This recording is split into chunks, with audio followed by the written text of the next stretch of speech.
নমস্কার বন্ধুরা, আমার চ্যানেলে আপনাদেরকে স্বাগত জানাই। আজকে আমি বানাবো 3টে ডিম দিয়ে এক অসাধারণ রেসিপি। আতপ চালের গুঁড়ি, 3টে ডিম, আদা রসুন পেঁয়াজ কাঁচা লঙ্কা পেস্টটা এবার আমি চালের গুঁড়িতে দিয়ে দেবো।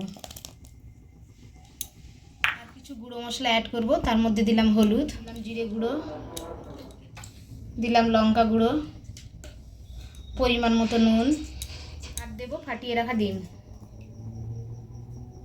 এবার আমি সব উপকরণগুলোকে একসাথে মিশিয়ে নেব। আর দেব সামান্য জল। কড়াইটা গরম করতে দিয়ে দিয়েছি, দিয়ে দেবো সাদা তেল। তেলটা গরম হয়ে গেছে, এবার আমি একটা হাতার সাহায্যে ছেড়ে দেবো।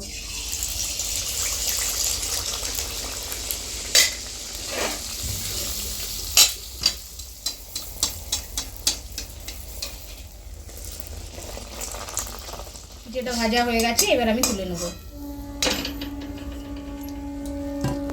এভাবে আমি বাদ বাকিগুলো ভেজে নেব।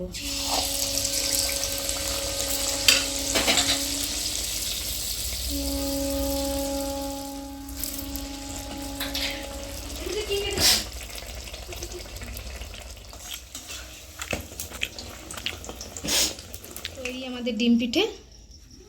আপনারা বাড়িতে বানিয়ে অবশ্যই দেখবেন এবং কমেন্ট করে জানাবেন কেমন হয়েছে।